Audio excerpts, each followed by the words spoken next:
pues muy buenas tardes a todos, sed todos bienvenidos. Vamos a continuar con la serie de exposición del libro de Job. Estamos ya en el capítulo 35. Y como hace tiempo que no hemos visto Job, vamos a recordar un poquito lo que es el contexto para saber dónde estamos, porque quizá algunos de vosotros empecéis a escuchar por primera vez y entonces perdamos el hilo de lo que estamos trayendo desde atrás. Así que antes de continuar vamos a recordar el contexto, la historia de Job, que se remonta a la era de Abraham. Según Dios, Job era su mejor siervo. Era el más íntegro, el más sabio, el más rico. Era el hombre más admirado que había por todos. Cuando abría su boca, todos le escuchaban atentamente.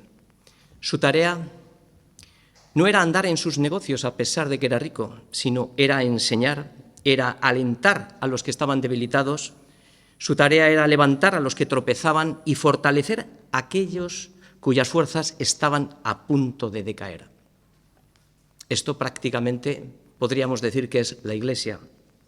Pero un día Satanás vio la prosperidad y protección de Job y comenzó a dudar de su lealtad. ¿Y qué hizo? Se presentó ante Dios. Y Dios mismo afirmó que Job era el más justo y recto de toda la tierra. No había otro hombre como él. Pero Satanás puso en duda esta fidelidad, insinuando que Job no solo servía a Dios por las bendiciones, o sea, que le servía a Dios por las bendiciones que de él recibía. Por tanto, lo que hizo fue desafiar a Dios a quitarle todo lo que poseía, sugiriendo que al perderlo todo, ya verás, Job te va a maldecir en tu misma presencia. La respuesta de Dios no tardó en llegar, permitiendo rápidamente a Satanás que pusiera a prueba la fe de Job, solamente que le prohibió tocar su vida. De inmediato ya vimos todo lo que sucedió, ¿no? Satanás actuó rápidamente, mató a sus hijos, arruinó su fortuna y toda su salud, con una enfermedad muy dolorosa, insoportable, desde la cabeza a los pies. Y Job respondió con una fe inquebrantable. Desnudo salí del vientre de mi madre y desnudo volveré. El Señor dio, el Señor quitó. Bendito sea el nombre del Señor. Job regresó directamente al origen. Luego llegaron 3 amigos con intenciones de consolarle, pero en lugar de ello lo acusaron de haber pecado contra Dios, basándose en que ellos creían que aquella persona que estaba sufriendo es porque había pecado contra Dios. Entonces el resultado era el castigo, ¿no? Y la prosperidad era al revés, ¿no? Aquella persona que era próspera, lo que entendían es que Dios lo recompensaba por su justicia. Esta visión limitaba y condicionaba completamente a Dios en su manera de actuar. Ellos creían erróneamente que podían ganarse el favor por medio de las obras, pero el favor de Dios ni se compra, ni se vende, ni puede ser merecido por esfuerzo humano. La salvación es un regalo de su gracia, como explica Pablo, pero al que obra no se le cuenta el salario como gracia, sino como deuda. Es una deuda, porque estás trabajando por un pago. Más a el que no obra, sino el que cree, aquel que justifica al impío, su fe le ha sido contada por justicia, porque solo la fe en Cristo justifica, por ella somos justificados. Así que después de que estos hombres callaron, apareció en escena un joven llamado Eliú, con pretensiones de dar una respuesta a Job y a los 3 amigos. Y aunque inicialmente hizo muy buenas aportaciones acerca del sufrimiento, y se acercó bastante, se equivocó sugiriendo que Job no había sido aún todavía probado lo suficiente. Además, le acusó de 2 declaraciones muy graves. Job se quejaba de que Dios le había quitado su derecho. Job no sabía lo que estaba pasando, ¿no? Y que de nada serviría al hombre el conformar su voluntad a Dios. Esta última declaración viene a ser una conclusión de sus quejas.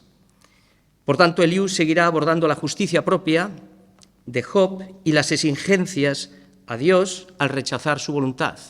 Esto es lo que va a estar tratando. Job, todos sabemos que no fue afligido por rebelión contra Dios, pero la aflicción sacó a la luz el pecado oculto que había en el corazón de Job. La justicia propia,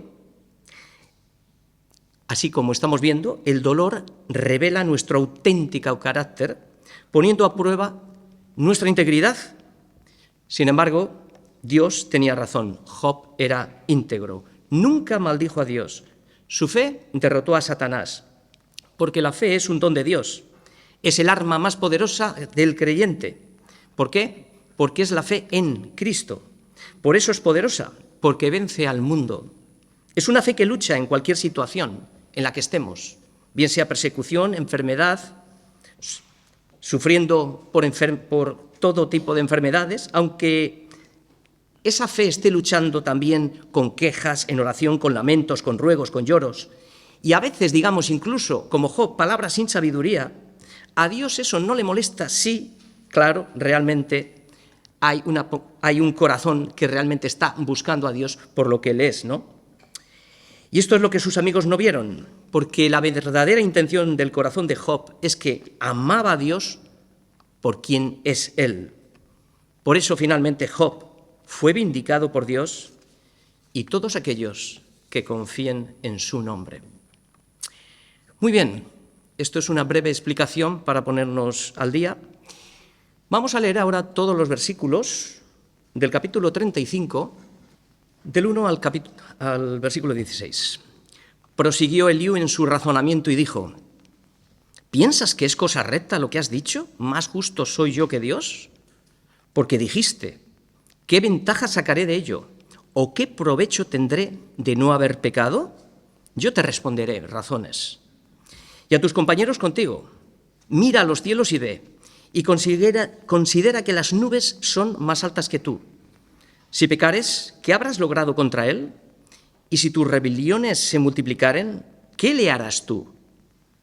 Si fueres justo, ¿qué le darás a él? ¿O qué recibirá de tu mano? Al hombre como tú dañará tu impiedad, y al hijo de hombre aprovechará tu justicia. A causa de la multitud de las violencias claman y se lamentan por el poderío de los grandes. Y ninguno dice: ¿dónde está Dios, mi hacedor, que da cánticos en la noche, que nos enseña más que las bestias de la tierra y nos hace más sabios que las aves del cielo?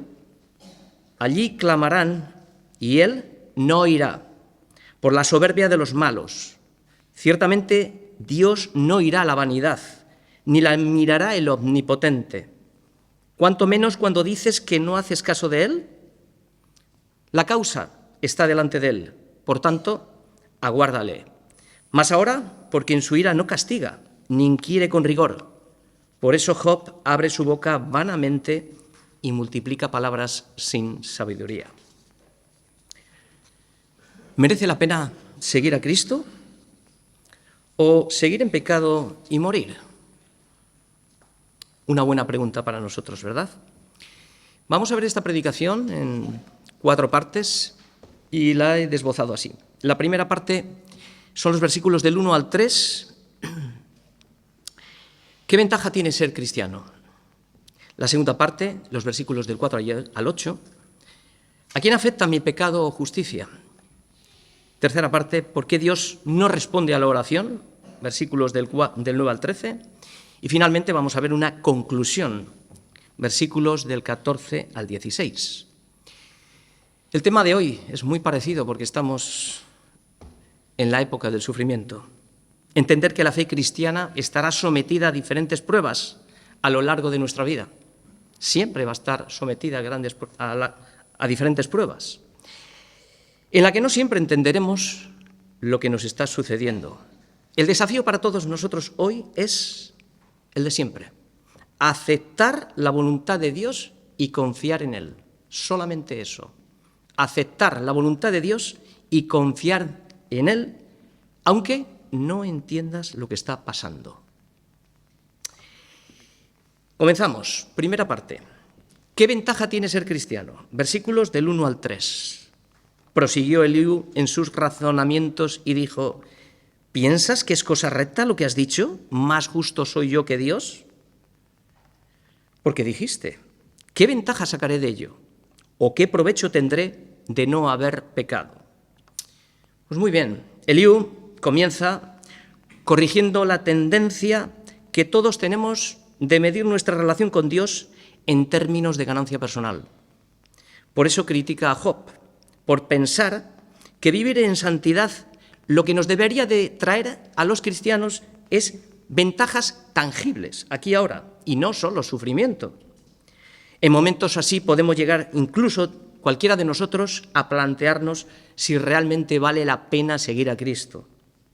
Asaf le enfrentó la misma lucha, una lucha muy similar. Él también sufría todos los días, cuando observaba que mientras él sufría, los impíos prosperaban, llegándose también a cuestionar la justicia de Dios. Y se preguntó si realmente valía la pena seguir a Dios y seguir viviendo en santidad. Si ellos han llegado a plantearse esto, ¿cuánto más nosotros no podríamos planteárnoslo en alguna situación que seguro que lo hemos hecho? La mejor explicación para corregir esta tendencia de pensar así, fruto de la ignorancia de que Dios está obrando en nosotros, y no lo sabemos a veces, son las pruebas. Es la mejor explicación. ¿Quién diría que las pruebas son los mejores maestros para enseñarnos? Bien, si te has alejado del Señor, que esto lo sabes muy bien, como hay personas, muchos de nosotros nos ha pasado esto, y Dios ha tenido que usarlas, o si bien simplemente el Señor te quiere enseñar algo, y estés en el punto de Job, ¿por qué a mí? Si me esfuerzo todos los días. Las pruebas lo que consiguen lo que a veces una predicación no logra: enseñar, redarguir, corregir, instruir en justicia. Y el salmista lo aprendió muy bien. Dijo, bueno me es haber sido humillado. ¿Cómo? Cualquiera que escuche esto. Bueno me es haber sido humillado. ¿Cuál es el propósito? Para que aprenda tus estatutos. Como dice, ¿qué provecho tiene esto? ¿Qué ventaja? ¿Qué ventaja tiene?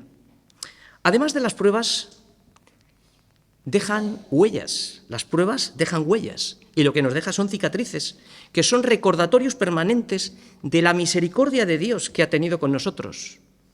Actúan como un freno y una advertencia para recordarte que no vuelvas a caer en el mismo sitio y mira lo que te pasó. Por eso, estas cicatrices nos recuerdan, antes que fuera yo humillado, ¿cómo andaba? Descarriado. Mas ahora, después de haber sido humillado, guardo tu palabra. ¿Qué recordatorios más importantes para nuestra vida? Nos recuerda, aquí me abandonaste. Aquí te prostituiste con el mundo y las cosas del mundo. Aquí te arruinaste. Aquí no hacías más que quejarte. Aquí te corregí del fango y te puse vestidos nuevos y te traje a la casa del Padre. Este es Cristo actuando en nosotros. Esto es verdadero amor. Esto es lo que Cristo hace en nosotros en medio de las pruebas, en esas que nos estamos quejando todos los días. Menudo provecho que tienen las pruebas. Porque no hay otra forma de corregirnos y de sacar los pecados ocultos del corazón, como la soberbia, el orgullo, la justicia propia, que esa la tenemos muy arraigada la mayoría de nosotros, la que Jesús mismo denunció, diciendo, guardaos de hacer vuestras justicias delante de los hombres para ser visto de ellos. De otra manera, no tendréis recompensa de vuestro Padre que está en los cielos. Por tanto, si haces algo para que el pastor, tu hermano o cualquier persona te vea, como servir en la iglesia, predicar, ofrendar, asistir a las reuniones o en tu trabajo, en tu casa, y lo que estás esperando es la aprobación de los hombres y no de Dios, ya recibiste tu recompensa. Esto es justicia propia. La búsqueda del reconocimiento temporal es lo que está criticando Eliú. Jesús advirtió sobre este comportamiento de los fariseos, quienes buscaban ser vistos y valorados por los hombres, en lugar de buscar el reconocimiento de Dios. Debemos saber que es del Señor de quien recibiremos la recompensa que, aquí y ahora, de la herencia. Puesto los ojos en Jesús arriba. ¿Por qué? ¿Por qué recibiremos esa herencia del Señor? Porque a Cristo el Señor servimos. Así que plantéate a quién estás sirviendo, a quién estoy sirviendo. ¿Quién sabe si uno de los propósitos de Dios fue enviar a Eliú para sostener a Job y evitar que cayera en el error de dar a Satanás la razón? Aún a pesar de que Eliú está siendo muy duro con Job, criticado por muchos comentaristas, sin embargo, Dios está sosteniendo a Job. Y es que Dios utiliza diferentes medios para sostenernos. Así que estamos viendo los razonamientos que Eliú nos está enseñando. Y ahora lo que nos va a presentar son razones contundentes por las cuales nosotros, ninguno de nosotros, debemos contender con la voluntad de Dios, sino que aceptarla para que no caigamos en el engaño del diablo y te cuestiones si merece la pena seguir a Cristo o volverte al mundo, seguir en pecado y morir.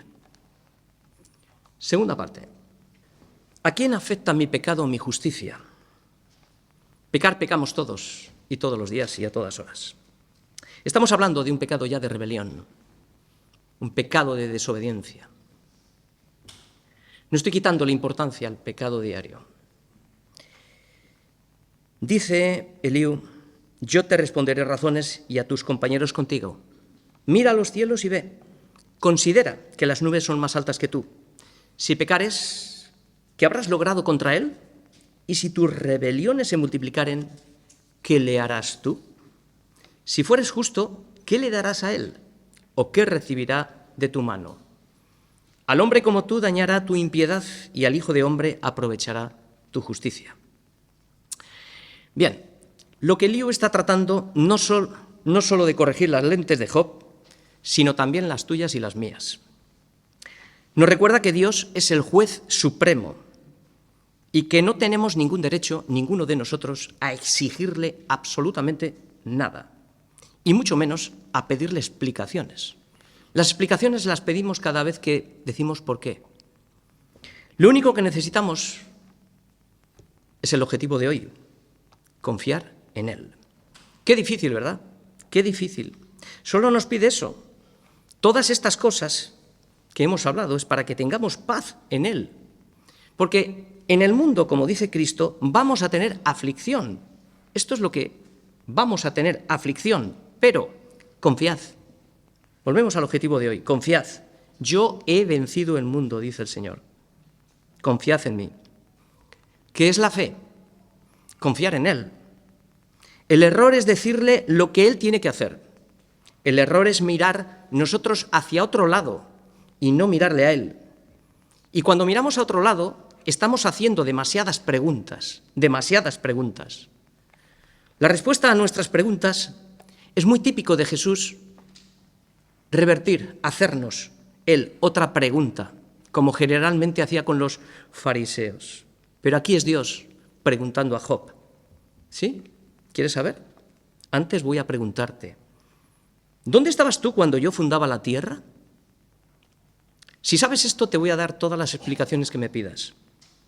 Házmelo saber si tienes inteligencia. Imposible de responder. ¿Cómo puedo exigir explicaciones cuando no alcanzamos a entender su obra? Como si estaríamos capacitados. Señor, explícame.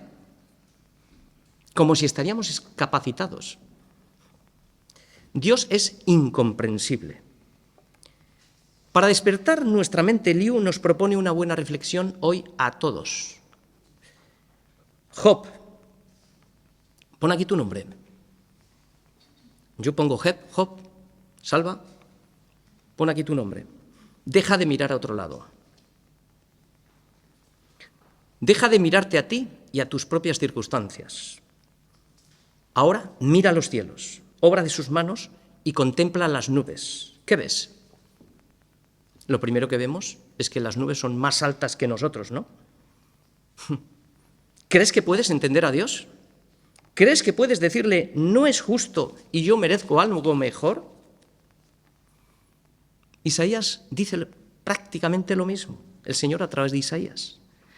Como son más altos los cielos que la tierra, así son mis caminos, más altos que vuestros caminos, y mis pensamientos más que vuestros pensamientos. No vamos a entender si nos lo explicara en esta mente finita. Eliú lo que nos está diciendo es lo siguiente. En lugar de centrarnos en nuestras circunstancias, en lugar de estar mirándonos el ombligo, yo y mis circunstancias, reconoce su grandeza, reconoce su poder, reconoce su soberanía y el objetivo de hoy, confía en que Dios sigue trabajando en sus planes. Lo que ahora te sucede puede que no lo entiendas. Es como alguien que empieza a hacer un cuadro y solamente ves abstracto. ¿Y esto qué será? ¿Y esto qué será? Espérate, hasta que no esté la obra completa, no lo vas a ver. No lo entiendes. Pero dijo Jesús, lo que no entiendes ahora, lo entenderás más tarde, o quizás no, aquí en esta vida, y luego sí. Esto les dijo a sus discípulos, le dijo Jesús, lo que yo hago cuando estaba lavándole los pies, tú no lo comprendes ahora, pero lo entenderás después. Era increíble, ¿no?, que el Rey de Gloria les lavara los pies.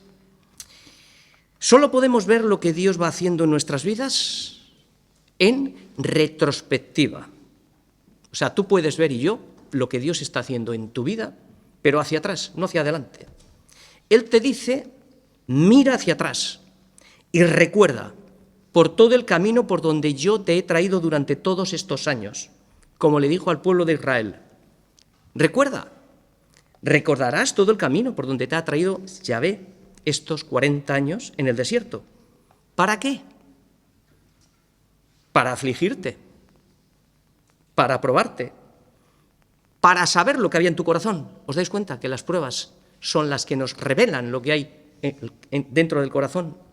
Y es cuando yo no lo sabía, lo que había dentro de mi corazón, y el Señor me dice, para saber si habías de guardar o no mis mandamientos. Es decir, si me ibas a obedecer o no. ¿Y qué te hizo? Te afligió y te hizo tener hambre. ¿Sí? Te hizo tener hambre. Y te sustentó, ¿cómo? Con maná, comida que no conocías. Tú ni tus padres la habían conocido, para hacerte saber que no solo de pan vivirá el hombre, sino de toda palabra que sale de su boca vivirá el hombre. ¿Acaso no estamos viviendo de la palabra que sale de su boca? Todo el sustento de nuestra vida, todo, es por la palabra de su boca, pero aquí estamos hablando en el concepto espiritual de darnos vida. Es la única vida que nos sostiene el Señor. Así que solamente podemos ver en retrospectiva hacia atrás. Por eso estamos enfocados. ¿Y qué pasa mañana? ¿Y qué pasa? Si casi no meditamos en lo de atrás. Eliú sigue diciendo, si pecares, ¿qué habrás logrado contra él? Y si tus rebeliones se multiplicaren, ¿qué le harás tú? Si fueres justo, ¿qué le harás a él? ¿O qué recibirá de tu mano? Dios no necesita nada de nosotros. Tu justicia o la mía no añade absolutamente nada a Dios, porque Él es autosuficiente, es autónomo, no depende de nadie. Tú y yo no. Tú y yo dependemos absolutamente de Él.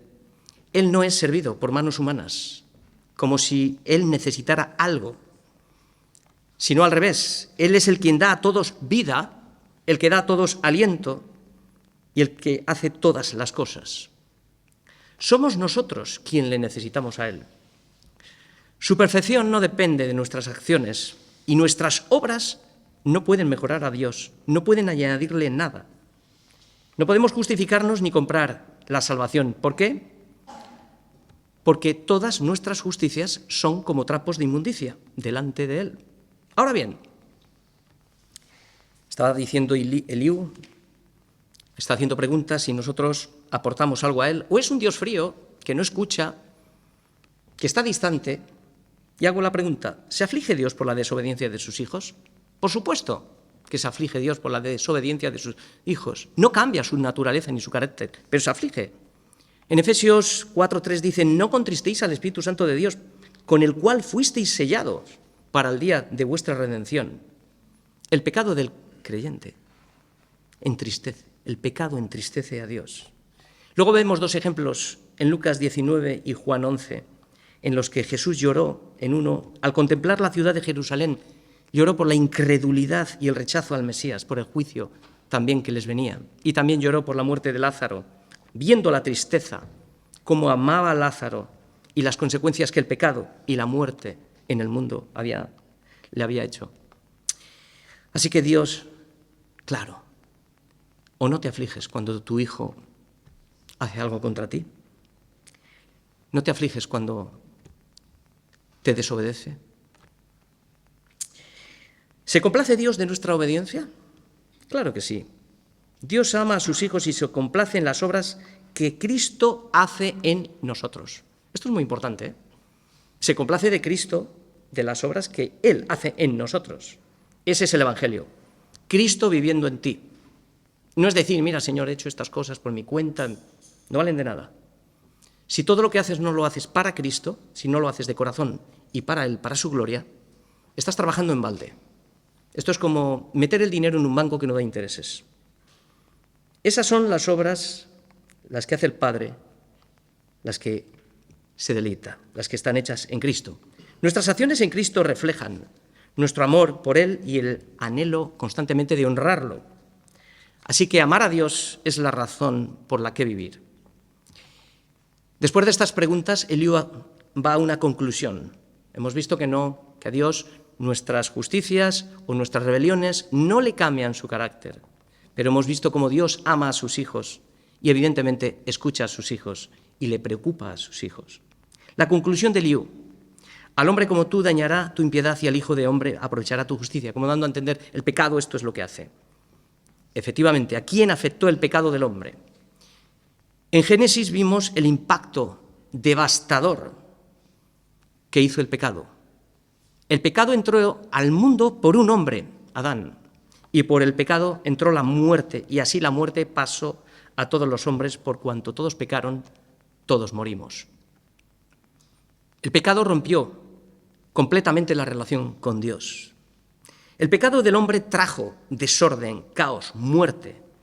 Basta con mirar el mundo, eso es el macro, pero míralo, basta con mirar tu propia vida, mi vida. Basta con mirar eso, te puedes dar cuenta lo devastador que es el pecado. Afectó también a toda la rueda de la creación. Por eso está en dolor desde parto, deseando ser libertada ¿de qué? De la esclavitud del pecado.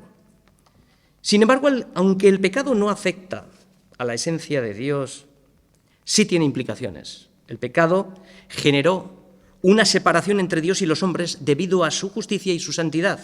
Por eso fue necesario satisfacer su justicia. Sacrificio de Cristo refleja el profundo amor de la gracia de Dios. En Juan 3:16 vemos que Dios amó tanto al mundo que ha dado a su Hijo unigénito.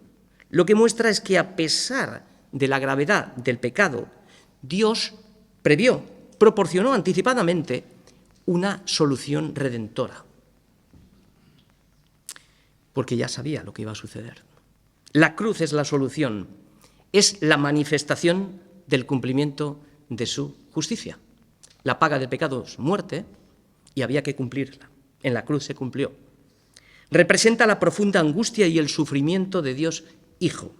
Asumió nuestra culpa, nuestro dolor, nuestro pecado para enfrentar las consecuencias de nuestro pecado. Por tanto, Cristo murió para ofrecer la salvación. ¿A quién? A todo aquel que cree en Él, no a todo el mundo, a todo aquel que cree en Él. Así que, si tú crees en Él, te has arrepentido, tienes salvación en su nombre. Esto muestra la magnitud del amor de Dios que excede a todo conocimiento. El sufrimiento de Cristo fue necesario para que la justicia divina fuera satisfecha y se pudiera ofrecer el perdón de pecados. Por eso Dios estaba en Cristo reconciliando al mundo consigo mismo. Así pues, el pecado me afecta directamente a mí. Es la pregunta, es lo que Eliú está diciendo.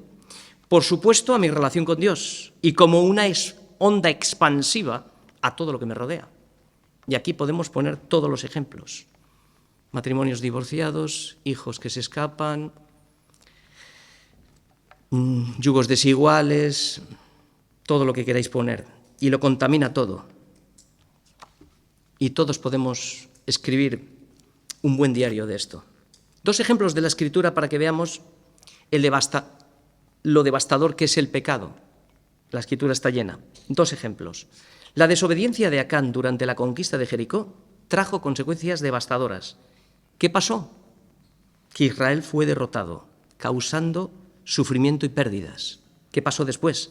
Acán, el que había transgredido la ley de Dios, lo que Dios había mandado, y su familia, no él, tuvo consecuencias, su familia, fueron ejecutados por desobediencia. ¿Os dais cuenta? Él y la familia y todo el pueblo de Israel. Imagínate la Iglesia. A veces pensamos que no pasa nada. Cuando un miembro falla, hay consecuencias, y hay consecuencias en todos los aspectos de nuestra vida, en la Iglesia, en el matrimonio, en casa, en todo. El éxito es muy peligroso, la comodidad y el bienestar, muy peligroso. El éxito de David le llevó al pecado, se ensoberbeció y ordenó un censo al pueblo. Esto que pasó desagradó a Dios por su falta de confianza. Resultado, murieron 70.000 personas. Impresionante lo devastador que es el pecado. Y no solamente eso, el pecado genera enfermedades. Sí, literalmente.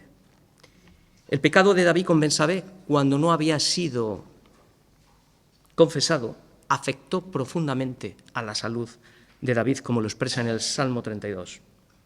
Ahora bien, ¿a quién beneficia mi rectitud? Seguimos con las preguntas de Eliú. Al revés. Tu rectitud, tu santidad, tu integridad y tu amor por Cristo, primeramente te afecta a ti. Ya no eres el mismo. Tu vida ha cambiado, tu enfoque ha cambiado. No eres el mismo que eras antes. Ya no estás pensando en las cosas del mundo, sino lo que Dios ha hecho en ti y que tu vida ahora mismo tiene un propósito. Te desgastabas antes en la vida, ahora no, ahora sirves al Señor y disfrutas. Comienzas a vivir para lo que fuiste creado, o sea, que afecta positivamente al entorno en el que te mueves, siendo sal, evitando la corrupción, y siendo luz, alumbrando a los que están alrededor de ti. Tu rectitud afecta a la Iglesia, afecta a tus hermanos en el servicio. Tu asistencia, compromiso de servir a Dios, no para que me vean. Tu fidelidad, tu puntualidad, la predicación, todos los ministerios y todos los servicios que hay dentro de la Iglesia, afecta también a tu casa, afecta a tu trabajo, a tu matrimonio, afecta a tus vecinos, en tu convivencia, afecta a todo tu entorno. ¿Recuerdas las palabras de Jesús a los fariseos? Dicen, pero no hacen. Por tanto, lo que quiero decir es que el testimonio público es la predicación del Evangelio sin palabras. No siempre estamos predicando, pero tu testimonio público es una predicación, porque donde no predica la palabra, lo que está predicando es tu testimonio, que está dando testimonio de la fe que tienes en quien has creído, ¿no? Lo ordena todo. Y esto mismo, al revés,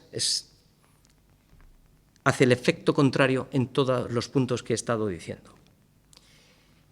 ¿Cómo afectó un ejemplo de José? La integridad de José, ¿cómo afectó en Egipto? Fue una bendición para muchos, pese a las muchas injusticias. ¿Os imagináis a José en la cárcel y todas las cosas que tuvo que soportar? Y fijaos el plan de Dios. ¿Lo podía entender cuando estaba pasando todo eso? Seguro que no.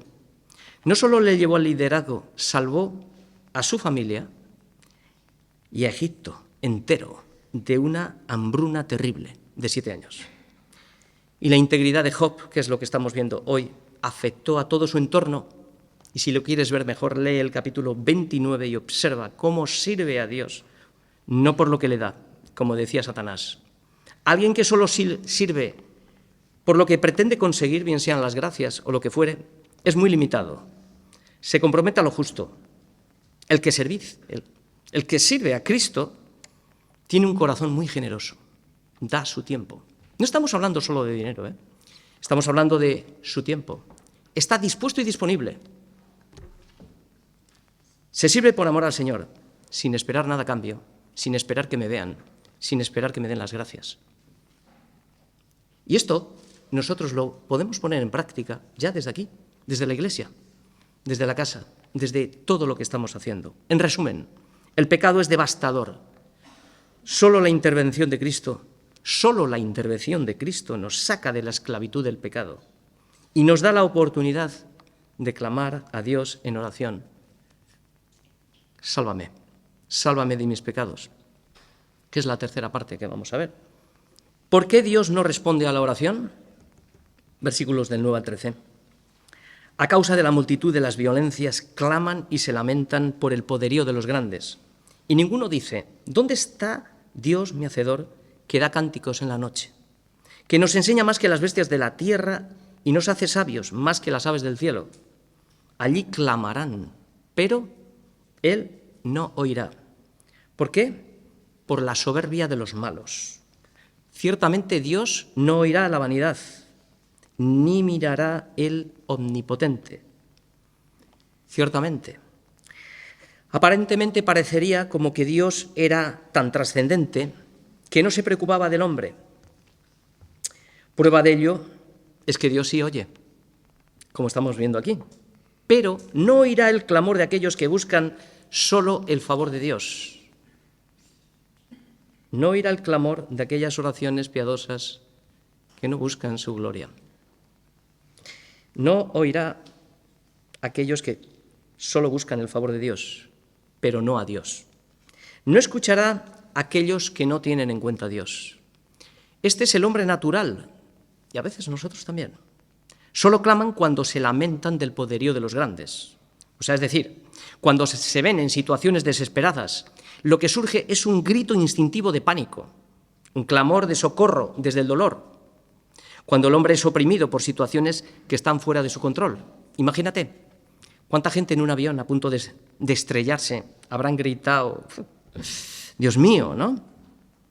Gente que está medio ahogándose. Seguro que las palabras que salen es Dios mío. Asesinatos, torturas, guerras, enfermedades, ruinas. Es común escuchar el grito, Dios mío, líbranos. Se lamentan de la injusticia.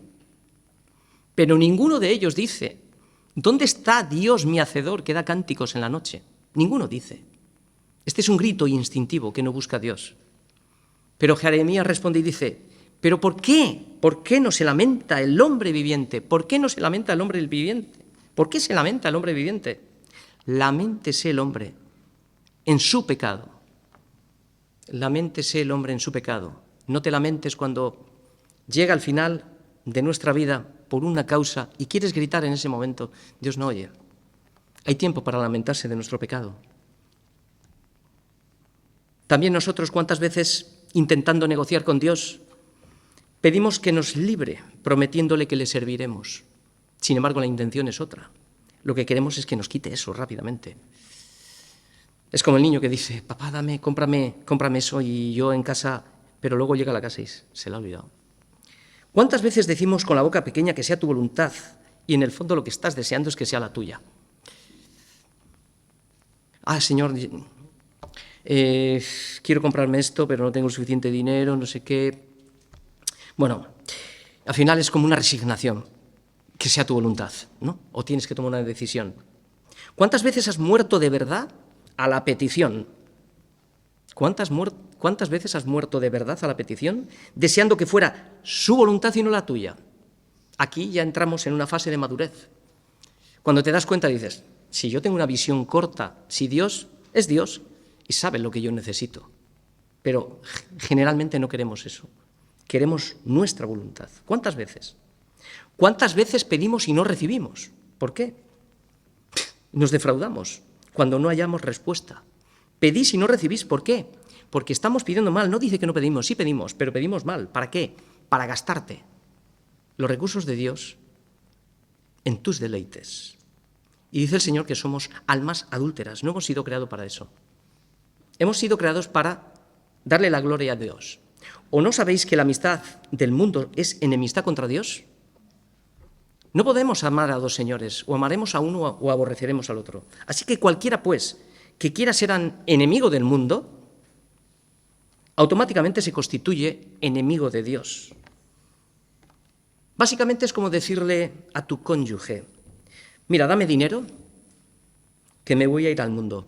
Y resulta, bueno, no le dices que te vas a ir al mundo, dame dinero, pero tú te vas al mundo a fornicar con otros amantes. Eso es básicamente lo que nosotros hacemos con Dios continuamente. Por tanto, examínate a ti mismo, examinémonos todos, a nosotros mismos. ¿Estoy buscando el provecho, mi provecho o la gloria de Dios? ¿Deseo yo avanzar el reino de Dios y su justicia, de verdad? ¿Me preocupa más mi estatus, mi posición, mi trabajo, mis ganancias, mi casa, mi cónyuge, mi hijo, un cambio de trabajo, lo que sea, que Cristo? ¿Me preocupa más todo esto o que Cristo sea el todo en mí? ¿Te has preguntado alguna vez, esto es importante, ¿te has preguntado alguna vez si lo que yo estoy pidiendo glorificará a Dios? No, generalmente no. Generalmente estoy con lo que yo quiero, piadoso. Señor, pongo todo en oración, pero mi motivo no es glorificar a Dios. Giro la oración a la piedad, pero escarba en tu corazón. En el fondo no estás pidiendo eso. Porque si la motivación primera es cómo esto va a dar la gloria a Dios, ya estoy cambiando el enfoque y la forma de orar. Si lo que estoy pidiendo glorificará a Dios, la salud, la jubilación, un buen trabajo, una mujer, un marido, ¿estás buscando una mujer? Glorificará a Dios. Quiero esa mujer que te glorifique. Quiero ese marido que te glorifique. Quiero una casa, Señor, que esa casa te glorifique.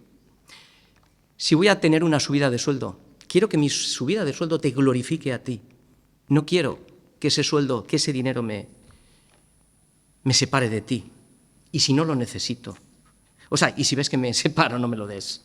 Si necesito un coche, o un mejor trabajo, o una novia, o un hijo, vacaciones, tiempo libre, o un cambio de ciudad, o otro país, pregúntate primero, ¿glorificará esto tu nombre? Porque si eso es vivir para el reino de Dios y su justicia. Somos hijos de Dios. ¿Glorificará esto a mi Padre? ¿O es que realmente no sabemos todavía, porque estamos aprendiendo todos, yo el primero, no sabemos que fuimos creados para la alabanza de la gloria de su nombre? ¿Cómo vas a alabar a Dios? Pensamos que alabar es venir a cantar. Pensamos que alabar es, no sé, sí, relacionamos mucho con canción. Alabarle es venir a la iglesia, alabarle es servir, alabarle es fregar los baños, alabarle, siempre y cuando desde la perspectiva que estoy haciéndolo para la gloria de Dios. ¿Cómo voy a alabarle cuando mis peticiones no tienen nada que ver con Él? ¿Cómo le voy a alabar si quiero gastármelo en mis deleites? Si servir a Cristo te parece una carga pesada, es porque aún todavía, para todos, no hemos experimentado el gozo de nuestra salvación y la alegría más grande que es servirle verdaderamente a Él, porque eso es lo que tiene propósito. Así que si te parece una carga servir a Cristo, es porque no hemos experimentado el gozo de nuestra salvación, porque somos inconscientes de quién es Él y lo que ha hecho por nuestra vida. Pregúntate, o las personas que se preguntan, ¿de qué sirve seguir a Cristo? Esto nace de un corazón centrado en sí mismo. Solo desea que sus circunstancias cambien. Hay momentos donde nos lo podemos preguntar, se lo preguntó Asaf, en otras palabras. Y Job casi también se lo está preguntando. Se siente defraudado porque Dios no le ha dado lo que esperaba. Generalmente las personas que se preguntan esto. Porque generalmente tenemos puesta la mira aquí en las cosas de este mundo. No es el asunto de Job. Job está en otro punto. Dios nos da vida. ¿Pero qué ocurre? Y nos da vida en abundante. Y también nos ofrece una vida aquí y allí. El problema es que cuando leemos que Dios nos da vida en abundante, malinterpretamos la palabra abundante. Me va a dar riquezas, me va a dar casa, como soy hijo del Señor, me va a dar todo lo que pida. si eso glorifica su nombre, y si es para la gloria de su nombre, y eso beneficia su reino, de seguro que te lo dará. Seguir a Cristo no es obtener lo que deseamos, es tener a Cristo viviendo en ti, pase lo que pase, y confiar en su perfecta voluntad. Y en realidad, si lo pensamos bien, qué descanso, ¿no?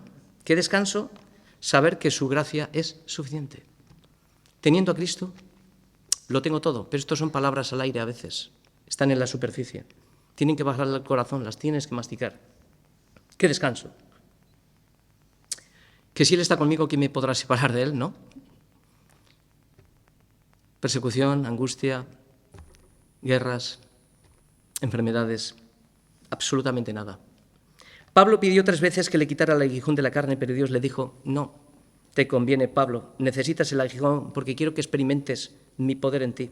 Y solo lo puedes experimentar en tu debilidad. Pablo lo aceptó y lo entendió muy bien. Me ha dicho el Señor, bástate mi gracia, porque mi poder se perfecciona en tu debilidad. Por tanto, esto es lo que he aprendido. De buena gana, entonces, me gloriaré más bien en mis debilidades, porque el Señor me ha dicho que es ahí donde voy a disfrutar de Él, ¿no? Para que repose en mí el poder de Cristo. Por tanto, Dios no nos ha prometido una vida próspera en todo su concepto. Y que no tendremos pruebas, no te lo ha prometido. Y que no sufriremos, no nos lo ha prometido. Aunque te portes bien. Al revés, te ha concedido un privilegio que muchos no entendemos. Nos ha concedido un privilegio que no entendemos muchas veces. Bueno, no lo entendemos. Porque a vosotros es concedido a causa de Cristo no solo que creáis en Él, sino que también padezcáis por Él. Pero también nos ha prometido que cuando pases por las aguas yo estaré contigo, si por los ríos no te anegarán, y cuando pases por el fuego no te quemarás, ni la llama arderá en ti. Su presencia estará de continuo. Pero muchos cristianos pueden desilusionarse al orar en medio de las pruebas y no ver resultados. Oraron por sanidad y no la recibieron. Oraron por la salvación de otros y murieron sin conocer a Cristo. El consuelo del cristiano es Él mismo, Cristo. Sigue confiando en mí, en mi soberanía. Aún así, aunque tú veas que no ha respondido a la oración, Dios ha provisto consuelo para ti.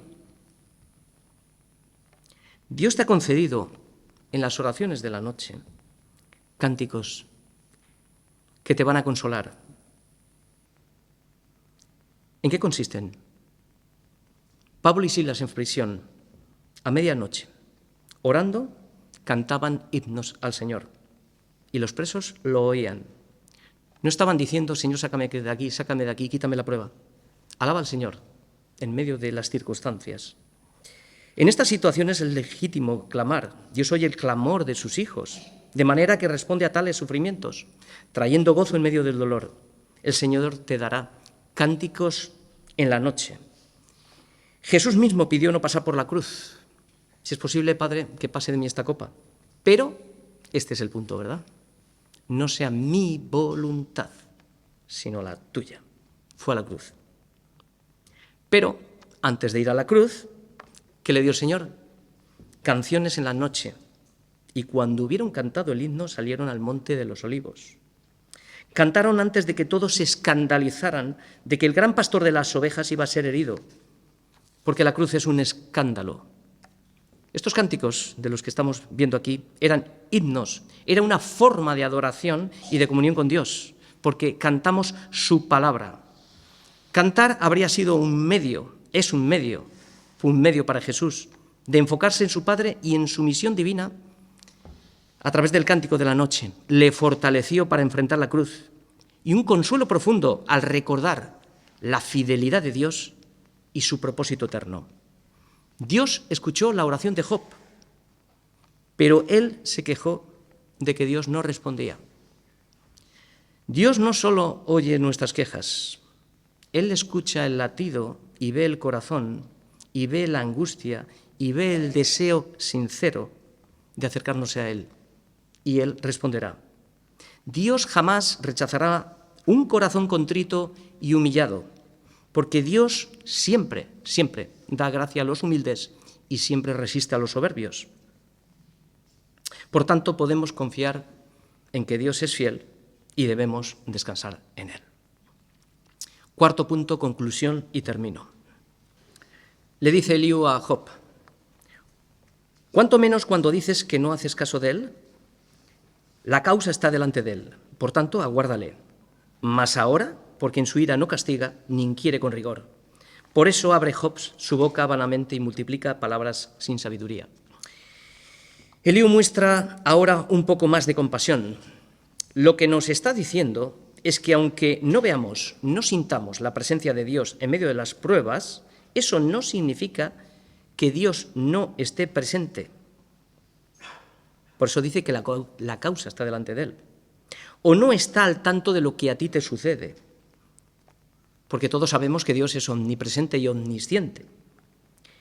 Eliú nos vuelve a dar ánimos y nos da ánimos a todos los afligidos diciendo: aquí, Job, pon tu nombre, tu causa está delante de Dios, tus oraciones han sido oídas, por tanto, aguárdale, porque probablemente a estas alturas hayas dicho muchas palabras sin sabiduría, y como Job ya se ha desgastado en lamentos delante de Dios, ahora ha entendido y permanece en silencio. Lleva en silencio desde que entró Eliú. No ha abierto la boca y no la abrirá hasta que el Señor se le aparezca. Por eso ahora es tiempo de esperar a que Dios obre. Bueno es para nosotros esperar en silencio la salvación del Señor. Finalmente nos anima a todos diciendo que a veces malinterpretamos los silencios, es lo que trata de decir Eliú. Malinterpretamos los silencios de Dios como indiferencia, que aunque Dios ve el mal y la injusticia, como que no siempre responde con ira inmediata, es lo que está diciendo. Y es que no responde con ira inmediata, sino que es paciente. Menos mal que Dios es paciente, porque antes del juicio Dios ofrece misericordia, dándonos a todos la oportunidad de reflexionar para arrepentirnos. ¿Hay alguno entre nosotros que está despistado, que ha pensado que por venir a la iglesia ya ha cumplido con los requisitos? Y puede que a estas alturas haya acallado su conciencia y sin darse cuenta se pueda haber convertido, y no lo sabe, en un fariseo sin saberlo. Si hay alguien, despierta, no siendo que creyendo ser o estar, no seamos ni estemos. Mejor es ocuparse de nuestra salvación como aquel que se ocupa de sus finanzas para que la polilla y el orín que corrompen y los ladrones hurtan no se lo roben, ¿no? Y a los que dudan y han caído en el engaño del pecado y se pregunten si vale la pena seguir a Cristo, mejor pregúntate: ¿vale la pena vivir sin Él? Finalmente, el Evangelio es un llamado a todo aquel que ahora mismo vive sin Cristo. Es un llamado a todo aquel que vive ahora sin Cristo. Recuerda que el pecado no solo nos ha engañado, sino que nos ha separado totalmente de Dios. Si piensas que no pasa nada, si interpretas los silencios de Dios como que es alguien ajeno a ti y no sabes que vives en su mundo, que pisas su suelo, el suelo que Él ha creado, que respiras su aliento y que comes la comida de su tierra, y no respondes al llamado, entonces es igual que aquel que está en una cama de un hospital, que le están intentando reanimar con descargas eléctricas y no responde. Y finalmente oyes un pitido y se produce un silencio sepulcral y dicen: ha muerto. Este es el mensaje que reanima o mata. Escucha bien. El que cree en el Hijo tiene vida eterna. Este ha sido reanimado. Este vive. Pero el que rehúsa creer en el Hijo no verá la vida, sino que la ira de Dios está sobre él. Finalmente morirá. Despreciar la gracia es despreciar tu vida. Es como el que le regalas oro, pero prefiere una lata vieja oxidada. Recuerda que este retraso de la ira de Dios y sus juicios no debe interpretarse como una falta de justicia por parte de Dios, sino que Dios es paciente para con nosotros, no queriendo que ninguno perezca, sino que todos procedan al arrepentimiento. Amén.